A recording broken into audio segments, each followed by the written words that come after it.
Ano lang, example na tanong na meron o wala. Oh, okay. How about an upcoming big project? Melon! Oh. No, that one, we're gonna talk more about mamaya. Melon o wala, Andrea Brillantes with, of course, the very beautiful Miss Jonah, CEO of Dear Face. Again, of the grand applause, everybody. Come on! Okay, and meron ba kayong similarities na gustong i-share with everyone? So, parehas, of course, parehas kami nagtitake ng beauty milk ni Miss Yeah. Jonah. Parehas din kami water sa, meron pala, no? Sorry. Meron. At saka, parehas kami CEO. Miss Jonah. Oh, well, nabanggit na niya yung light. Well, of course, hindi na ako sexy. But, meron kaming similarities because we always drink our beauty milk. And we are both water sign. Oh! Yeah, I'm Cancer. Ako, Pisces. Pisces also. Yeah. Let's go. Let's go! And we both love going to the beach. Yes. Ayun. Pisces, I mean water signs, para silang blooming, para sa maganda. So meron, syempre madami silang similarities sa Miss Jonah. Okay, next question.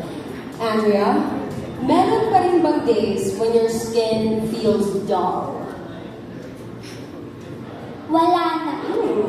Wala na, kasi nagtitake ako ng beauty milk every night. Love.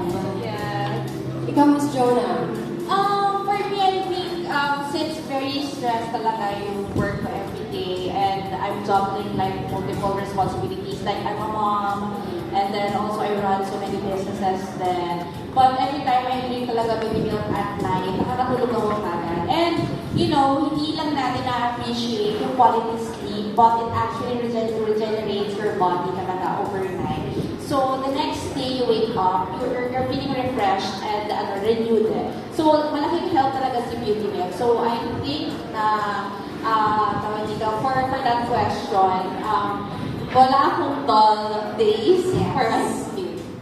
There you have it. Okay, the third question though. A question that everybody is so curious about. Okay, so, alam naman natin si Andrea, magandang bata, sobrang blooming. Yes, correct. Every single second of every single day. But the past couple of weeks, months maybe, you're extra blooming. So Andrea, meron o wala? Meron bang nagpapasaya sa'yo ngayon? Melon. Dear Face Beauty Milk. Come on, you guys, big round of applause. Specifically, melon flavor po. Yung pinagpapasaya sa akin ngayon. Ayun, love it. And of course,